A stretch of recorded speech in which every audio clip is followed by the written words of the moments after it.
Welcome to my channel, guys. I'm Kara, and here we have Honkai Star Rail low video reaction. Okay, I don't know any law of SSR. Okay, I don't read Secret Universe law because gacha players don't read. Okay, so here we have a video from Ashikai. Okay, shout out to Ashikai. Make sure to go and subscribe to him. Yeah, he made like several videos of SSR law, but I'm going to react only like 3 videos. I will do it as a separate videos. I've been wanting to like react to HSR low videos because I am kind of interested in HSR low. I will say it has one of the most interesting laws in gacha games. And most of the time, I don't know what's going on in the story though. I kind of get the gist of it. Okay, from the Mirror Celestial trailers. If you want to like watch my reaction to it, it's in my channel. But yeah, so I have reacted to Mirror Celestial trailers and I kinda understand a little bit, but still don't understand much. Okay, so we are going to react to this lore video. Let's go. Okay, if you've clicked this video, you're probably thinking about playing Honkai Star. Okay, Ashika is a girl. Look, okay, I didn't know that. Okay, yeah. Rail. And if you've seen any of the promotional material, you that probably was a realize mistake. that it's a pretty Assuming story-heavy game. And story-heavy games tend to have a lot of new stuff to remember, especially sci-fi games, like this one.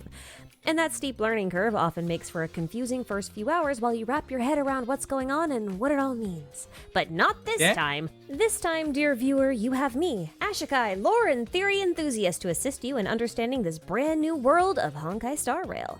So this video is a gentle, mostly spoiler-free introduction to the world and lore of Honkai Star Rail. The general idea here is to help ease you into some new terminology and give some more context for how the world within the game works, so you're not totally blindsided and confused or overwhelmed when you pick up the game for the first time. Now, I did say mostly spoiler-free because there will be some minor spoilers for the first hour-ish of the game just because the context is needed. But before we begin, I know we already like played through 1.0. 1.2. Yeah, we are like playing through 2.1. Chunk of you are probably wondering, do I need to play Honkai Impact 3rd to understand the story of Honkai Star Rail? Because I thought that too. In the title. And the truth is, no, you don't. While playing Honkai Impact may increase your enjoyment of Honkai Star Rail, the two games take place in entirely different universes. So even if characters in Star Rail share looks and names with characters from Honkai Impact, they're not the same people, so you don't need to worry about not knowing their backstories or anything. There is one exception to this rule though, but we'll talk about him later. But if you are still worried that you might be missing out on some important lore or world building by not playing Honkai Impact, I will start this video by explaining the most relevant part of Hoyo's multiverse setup that carries over.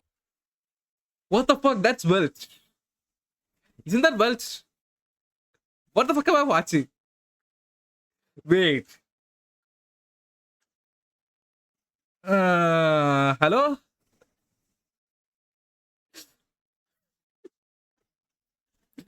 Yo, what is this? From the world building of Honkai Impact. It's short, simple, and it'll probably get explained independently in Star Rail at some point anyway, but here you go. Now, within Hoyo's multiverse setup, which I will now just call the Hoyoverse, there are two primal forces, the Imaginary Tree and the Sea of Quanta. So it might be easier to think of them as the Tree of Order and the Sea of Chaos. It's I don't know both. I don't know both. It's gross oversimplification, but I think it's easier for the unfamiliar people to conceptualize it this way, since the forces of order and chaos are generally at odds with each other, and the Imaginary Tree and the Sea of Quanta are trying to devour each other, so same kind of concept. Now, metaphorically speaking, the Sea of Quanta is basically this pool of infinite possibilities, from which grows this imaginary tree, which takes those possibilities and orders them, branching out into countless directions. The leaves that sprout at the end of these branches each contain an entire universe in and of themselves, and because these universes are part of this imaginary tree, they all operate based on the laws of the, quote, imaginary. So this imaginary energy from the imaginary tree makes up the basis that is called Honkai in Honkai Impact, but Star Rail just calls it imaginary energy. Imaginary energy is pretty important in Star Rail, as eons and paths, which we will go over in a bit, are very powerful entities made up of imaginary energy. It basically makes the world go round. Regardless of how it manifests, though, imaginary energy is likely the reason why Honkai Impact and Honkai Star Rail share the Honkai in their names. But that's really it. That's where the connections between the games end and where our introduction to the unique world of Star Rail begins. But if you're still worried you're missing out on something, I will leave a link to Island XD's guide to Honkai Impact for Star Rail players. Now, let's set all that Impact talk aside and get familiar with the world of Star Rail. Let's start by talking about paths. Star Rail's universe is focused on this concept of paths, and those who walk a path are known as path striders. Paths are basically philosophical ideas given some kind of metaphysical form through the accumulation of imaginary energy, which makes... Okay, so I should say, walking that path, like some are path of destruction, for some are path of unity. Does it like worship them to get these powers? Them incredibly powerful forces. By believing in and practicing the concepts of a chosen path, a person can draw on the powers of that path and become a path strider.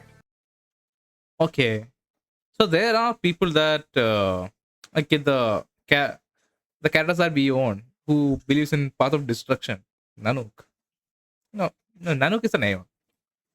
Okay, there can be like a separate like theories, I guess. Now, like I said, a path is a philosophical idea or a concept. Yeah. Who follow so it can like directly say they are worshipping Nanook. Path believe in its philosophy. For example, path striders of the path destruction may believe that the universe is a mistake and therefore must be destroyed. However, mortals are not bound to any one singular path any more than they are bound to any one way of thinking. If their philosophy changes, their path can change as well. For gameplay purposes, paths manifest as a type of class, if you will. Those who follow the path of abundance, for example, might be considered to have the class of a healer or a cleric, while someone following the path of destruction has abilities more like a fighter or a berserker. Now, if one finds themselves completely committed to a path and manages to explore the deepest parts of it to truly comprehend it in its entirety, they may transcend their mortal form and become something known as an Eon. Now, you'll notice I did not specify that the one ascending had to be human, and that's because they don't. Any sentient life form, whether organic or inorganic, has the capability of becoming an Eon. So that includes... Wait. So there can be multiple ions? things like artificial... Like a multiple ion for same path? ...intelligence. As for what an Eon actually is, they are something like the embodiment or master of a path. While they're not traditional gods, they are beings of godlike proportions. To put it into context, they're kind of like an ocean, while a path strider is a mere droplet of water. And while they are ageless, they are not actually immortal, as they can be killed by either another Eon or by ceasing to walk their path. We know about because remember, this, they're the embodiment of their universe. path, so without their path, I heard they're some basically Eon nothing. got killed. This means that Can an become Eon is Aeon. forever bound to their path, and they cannot stray from it. The Eon of Destruction can't just wake up one day and decide to walk the path of harmony, for example. To become an Eon... Wait. So Nanu can be redeemed. Right. So far, everyone is against Nanu. And Nanu trade can your be ability to redeemed. change for incredible power derived from one singular path.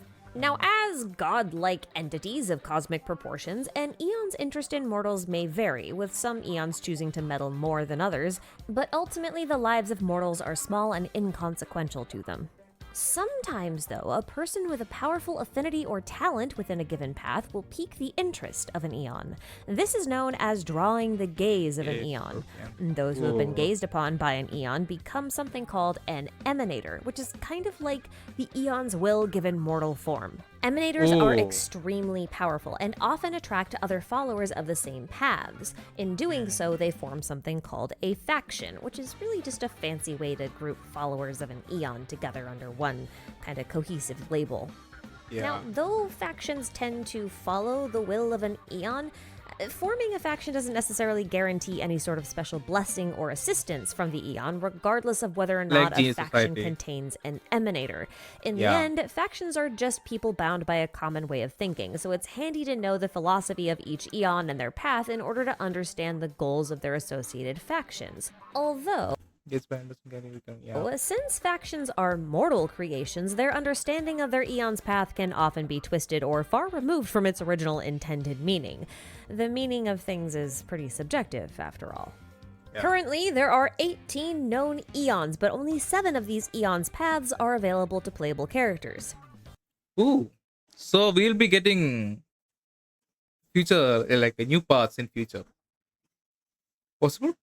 Every Eon will play a role in the story at some point, and I will probably make a video going over all 18 at some point, but there are only 2 that we're going to familiarize ourselves with today. Those are Akavili, the Trailblaze, and Nanook, the Destruction. Yeah, I need more on Akavili was one of Akavili. those rare Eons that enjoyed mingling with mortals. In fact, they're considered to be the Eon that was closest to mortals. They were also responsible for laying down the rails for the Astral Express train system throughout the universe, and they invited mortals to board these trains. Those who did so joined the Trailblaze path and formed the faction known as the Nameless. Okay. Akavili would often adventure alongside their Pathstriders, making them And very okay, unique okay, among okay. the Eons. But I'm using past tense here because Akavili died in a mysterious accident that derailed the Astral Express and wrecked many of its train cars. Without the Astral Express, the Nameless also vanished. But as Is that future low? luck would have it, one of those broken trains landed on the planet Himiko was from. She managed to repair it, reforming the Nameless faction and making the Trailblaze Okay. path accessible Okay, I think this will be explored in 4.3. I have a feeling this will be explored in 4.3 once again. because I heard 4.3 is like a 4.3 or 4.4. It's like Himiko's patch, right? So This is the Astral Express train Yeah. car that we board as a player. Now, rumor has it that Akavili's heart is in the core that powers the Astral Express, and that's what allows the train to travel across the galaxy. But okay. there's no evidence to support that claim. But there must be some level of truth to the nature of the core of the train, if only because without the power of an Eon, travel via the Express would be difficult for just a normal Pathstrider. Unlike the free-spirited and benevolent Akavili, the Eon of Destruction, known by the name Nanook, believes that the birth of the universe was a mistake and desires Damn. the destruction of all civilizations. What the Their fuck? followers are known as the Antimatter Legion, or just the Legion, and Legion. actively attack civilizations with the goal of total annihilation. Nanook Yeah, is the we one already saw that. responsible for the distribution of Stellarons throughout the We universe, and so far we have only seen 2. Ifrit and wait, what was her name? Pantalia. Yeah. Stellarons play a huge motivating role in Star Rail's story. So while we don't really understand Nanook's motivations beyond destroy everything, he is a key Eon to pay attention to because of his Yeah. connection to the Stellarons. So what is a Stellaron? Well, a Stellaron is widely believed to be a seed of destruction, created and distributed by Nanook, the Destruction. They're also called the Cancer of all So, worlds. These I- seeds I picked up fracture on that. reality and spawn rifts that lead to interdimensional spaces called fragmentums, and those attract monsters, so you can see why that would be problematic. The genius Herta claims that Stellarons are actually a type of life form, since they do appear to have some sentience and have been known to communicate with those of a certain aptitude. She also claims that Stellarons can tether themselves to an Eon's path, and that they are capable of responding to the cumulative desires of a world or planet that it happens to find itself on. In Yeah. certain circumstances, it can even fulfill those desires, but that comes at a cost. Ooh. Like what happened in Bellabo. Stellarons are the seeds of Nanook, after all, and even if they can perform miracles, they ultimately bring disasters. Now, within the first hour or so of the game, we, the player, and the crew of the Astral Express will learn that the Trailblazer has a Stellaron inside of their body, of all places. This is highly unusual, and while it seems to be pretty stable in there, it's too risky for the Trailblazer to stay in any one place for too long. If the Stellaron becomes unstable for any reason, they could bring destruction to any ship, space station, or planet that they happen to be on. Luckily, the Nameless aboard the Astral Express are quite experienced in dealing with the Stellaron, since simply having an unstable Stellaron within range of the train tracks can cause the train to come to a complete stop, and it won't move again until the offending Stellaron has been neutralized. Oh, wait, that's a new law that I didn't know. But as long as the Stellaron inside the Trailblazer's body is stable, the Astral Express can move unimpeded. If I also sense a new plotline where Trailblazers Celeron is unstable and the train won't move, and we have to like somehow stop it. it becomes unstable, though, That's well, a future plot. there are at least people around who can deal with it right away. All in all, the Astral Express is the safest place for the Trailblazer to be. I've mentioned the Nameless faction quite a bit, but I haven't really talked about them individually, so let me rectify this now because as members of this faction ourselves, we'll be spending a lot of time with them. To start, we Hey, have they're saying they will be spending so much time with them, but we haven't had that much spending. Like for the story, we just see them and go to the region. That's about it. the elegant scientist Himiko, also known as the one who found and repaired the Astral Express, and My that blood is kinda makes green. her the boss. She might also look pretty laid back, but Welt says she's extremely driven and may be chasing a very big but unknown dream. Now, she does share looks and name with a popular character from Honkai Impact, but it's very important to note that they are not the same person. Okay, I remember Himeko. Himeko from Himbo Honkai back there from Next, we have Animal Dan Short Hung, reaction. who's level-headed and clever. He boarded the train to escape a past that he doesn't like to talk about, and he kind of functions as the train's guardian. He says he's running from something or someone, but he That's the can't wrong quite people, seem to huh? remember what Yeah. or who it was, so he's never stayed in one place for too long until he came aboard the Astral Express. Like Dan Hung, March 7th has a bit of a foggy past. She was found by the Nameless floating through space inside of a big chunk of weird magic ice. She doesn't remember anything about her past, so they just named her after the day that they found her, which was March 7th. She's excitable, carefree, and at times a little bit careless, but you can always count on her for optimism and her trusty camera. Welt is among the oldest members of the Astral Express and is from the planet Earth, I still a don't know planet anything that about no it one that else much. seems to have heard of before. Long after the Honkai threat on Earth had been dealt with, Welt found himself forced to travel into space with a friend to deal with another threat. Unfortunately, his ship passed through a Okay. portal and broke down, stranding him until he got picked up by the Astral Express. He's searching for a way back home, though, but until then, he's just kind of chilling. Now, Welt Oh, so he'll be going back. is the now. only character who's actually from the world set in Honkai Impact, and so far, all references to that game are only relevant to his personal backstory. I think it's possible that through Welt, we might learn more about the true nature of the events that occur in Honkai Impact, but I'm not convinced that any of those revelations will be impactful to the story of Star Rail. That Man, if it's said, if you want to learn impactful, more that'd be about great, him, yeah. most of his really interesting story beats and accomplishments are actually found in comic form, so I'll leave some links to Okay. those in the description box if you're interested. And that leaves us with the player character, the Trailblazer. So, The Trailblazer has a pretty well-defined and sassy personality and does have voiced lines throughout the game, unlike some of Hoyoverse's previous player characters. The Trailblazer is a character with no known past or family, and in fact, they appear to be completely synthetic, created by a mysterious faction known as the Stellaron Hunters. During the first hour of the game, two Stellaron hunters, Kafka and Silverwolf, infiltrate Herta's space station and create the Trailblazer as a vessel to house a Stellaron that was being kept by Herta. While their exact motives are unclear, the Stellaron Hunters seem to want the Trailblazer to board the Astral Express in order to reach the end of their story, whatever that means. wait, like we didn't we know that they had like a past?